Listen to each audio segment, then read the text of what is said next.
So on the very onset, I would like to thank the organizers of International Conference on Maintenance and Intelligent Asset Management 2021 for inviting me to speak on the spiritual paradigm that may be adopted to effectively meet the challenges in human asset management. Well, now the word spiritual has a very wide spectrum. So before starting the discussion, I would like to define the context in which the term spiritual will be used by me to relate to the human asset management. In a very broad way, the term spirituality can be defined as self-actualization, leading to self-transcendence. Our endeavor to acquire skills and knowledge speaks of self-actualization. But those skills and knowledge should find expression through shared vision, where we relate to each other through synergy, not only as a team within an organization, but also beyond the interests of the organization. The time has come where each organization, while thinking of its own welfare, must think of the future of this planet, our Mother Earth, whose crisis in the form of catastrophic climate change can no more be underhyped. And this speaks of self-transcendence, where we acknowledge the fact that together we rise, divided we fall. For existence is one, and we all as units are an integrate part of the unified whole, bound together by the law of interdependence, which in Sanskrit is termed as yajna. And it is from this perspective where we acknowledge the law of interdependence as the key to survival and direct our energy to develop and manage human asset so that it conforms to the law of interdependence. That human asset management becomes spiritual. Now let us try to understand why human asset management is so important. In present global scenario, the competitiveness of an organization derives from people's knowledge, skills, and ingenuity. The financial capital alone is no longer a source of competitive advantage. To understand this, let us take the example of a good chef and a bad chef. A good chef may have meager or insufficient ingredients, but can manage to cook a delicacy out of it. Whereas a bad chef, with all the abundance of spices and ingredients, may spoil the dish and prove to be a disaster. In the present day world scenario, there are innumerable examples of bootstrapping, where an entrepreneur starts a company with little capital, but builds up a huge financial empire within a few years. In the words of Swami Vivekananda, money and all will come of themselves. Whoever saw money make the man, and it is man that always makes money. The whole world has been made by the energy of man, by the power of enthusiasm, by the power of faith. Now the question is how to manage human asset. I would like to highlight a few holistic paradigms that may prove to be effective in human asset management. First, sharing vision for excellence. Second, sharing vision for survival. Third, taking care of four Purusharthas, goals or needs, which employees aspire for. The fourth, replacing retirement with the concept of ashram. Now let's discuss the first paradigm, sharing vision for excellence. Now we can share vision for excellence by invigorating the prophet soul within us. Now what is meant by prophet soul? To understand the term prophet soul, let us try to understand the modus operandi or the mode of action of the prophets of all religions. The prophets of all religions came to fulfill and not to destroy. That's what Jesus said. They were figures larger than life, and from their bird's eye view perspective, they could envision the future of humankind for millenniums to come. Their vision enabled them to access the data already available in old scriptures and old spiritual traditions, transform those data into information, as is evident from their gospels, which they propounded and preached. Not only that, through their ingenuity, they could make effective their gospel by chalking out a path, an action plan to be followed by millions for millenniums. The prophet's modus operandi is applicable to the present corporate culture, where, in a continuously changing environment, organizations cannot stand still long. Change requires people to modify ways of working that have been familiar to them. Managing change successfully implies that executives and managers have to envision the future and communicate this vision to the employees. The question is how it can be done.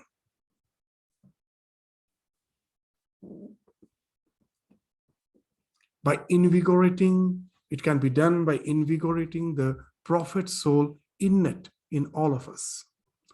Our vision should enable us to access data from the existing knowledge bank and to process it into information, keeping in mind the knowledge and skills of the employees so that the information can be transformed into a plan of action with which all as a team can relate and synergize. That alone can enable the organization as a team to enter a state of flow, a state of spontaneity, which alone can ensure excellence. Now let's discuss the second paradigm, that is the sharing vision for survival. Well, time has come to realize that it is cheaper to save the planet than to ruin it. Net zero emissions should be the goal of all action plans.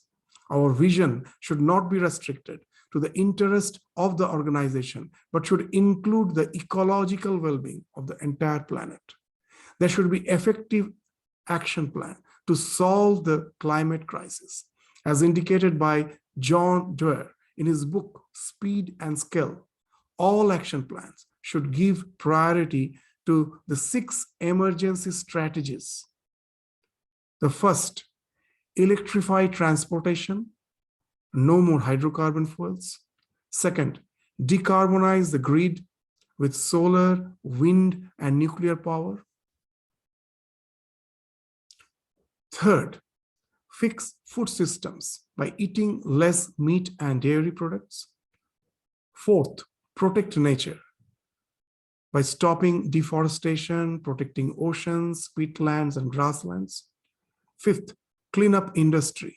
The way we make cement and steel and do the mining, that has to be reformed. The sixth, figure out ways to remove carbon that remains as stubborn pollutant. These action plans, we should always remember, when taken effectively, will create millions of jobs. So now let us go to the third paradigm, taking care of the 4 Purusharthas, goals or needs, which employees aspire for.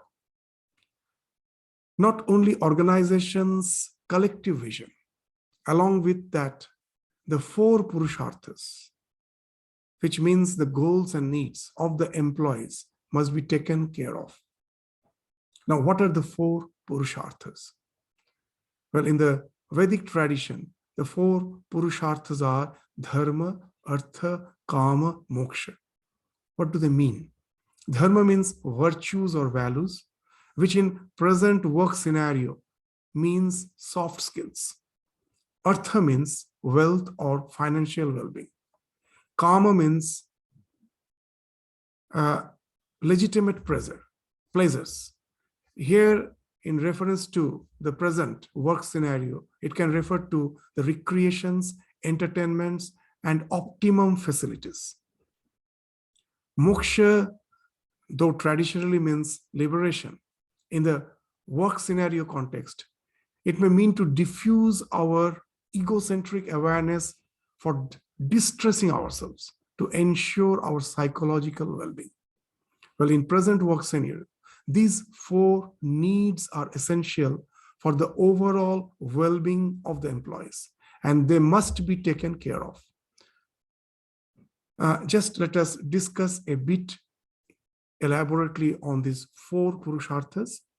First comes dharma, or training in soft skills. We may categorize them as the spirit of teamwork, decision-making, grit and resilience, leadership qualities, and so on. They must go together with the training in hard skills. Nowadays, instead of taking for granted that employees should possess soft skills, provision for in-service training in soft skills should be made mandatory. Next comes artha, or financial well-being. Organizations should ensure substantial salaries, perks, allowances, gifts, and bonuses for the employees to ensure financial well-being. However, financial well-being is not all.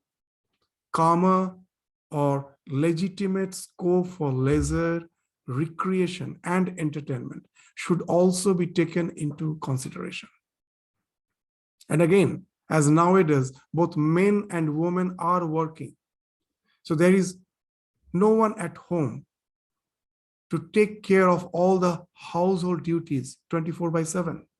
So there should be provision for childcare, children's schooling and higher education, aged care for the elderly dependents, and healthcare facilities. So these all speaks of the karma and its extension, the legitimate scope for the optimum provisions has to be given. Now let's try to understand the concept of moksha in the context of the corporate culture. Research shows that mindfulness and meditation can help staff take a preemptive approach to managing their mental health, stress, and their emotions in the workplace. The workplace can often be a source of intense stress, anxiety, and burnout. However, it can also be an ideal place for mindfulness and meditation. So creating scope for meditation and mindfulness at work can reduce stress and frustration while also boosting focus, compassion, energy, and productivity. Now let's discuss last but not the least important paradigm, namely replacing retirement with the concept of ashrama. Now, ashrama means stages of life. In Vedic society, the human life was divided into 4 phases: brahmacharya, grihastha, vanaprastha, and sannyasa. We won't enter into the details of it, only we will try to highlight the etymological meaning of the word ashram. The word ashrama consists of a prefix a followed by the word srama. A in Sanskrit is used to mean encompassment, and srama means endeavor. Thus, ashrama means stage of life that entails endeavor from beginning to end. In Vedic society, there was no concept of retirement. That's very interesting. Only the nature of endeavor changed in each phase of life. You have to work in each phase of life from the beginning to end. Only the nature changes. That's what we need in the present work scenario. Well, by the year 2050, it is anticipated that the proportion of people aged 60 or over will increase from 20% to 35%. These demographic trends will have a considerable impact on the workforce. Employers need to make efforts to attract and retain old workers and to utilize their experience in providing mentoring responsibilities. Even if recruiting older employees implicates higher healthcare costs, older workers have fewer dependents and offer other cost savings. So there are various benefits associated with the incorporation of a mix of generations. The advantages of older workers comprise occupational stability and organizational loyalty. Younger workers offer technological skills, flexibility to change, the ability to learn new skills, and faster training. So transferring knowledge between the different generations of the workforce thereby can play a significant role in the organizational welfare. So now let's conclude by saying that to ensure human asset management, we must broaden and build. We must broaden our vision to ensure yagya, or law of interdependence, which should not be violated, and ensure ecological well-being of the entire planet. Once that is ensured, our vision then should encompass all the four Purusharthas, which we have already discussed. This speaks of the goals and needs of the employees, and also the 4 ashramas, the stages of life, where the concept of retirement is not there, where only there's a shift in the nature of work. So all this has to be kept in our purview. So that's what we mean by broadening our perspective. And when we have broadened our perspective, then we have to build an action plan based on such vision so that we can ensure abhyudaya, that's the collective welfare, and nishreyasa, at the same time individual excellence. Both should go hand in hand, that our individual excellence should not be at the cost of collective welfare. The human asset management, to phrase it in the words of Swami Vivekananda, should aim at Atmana Mokshartham Jagathitaya, one's own excellence as well as the collective welfare. So thank you all. Namaskars.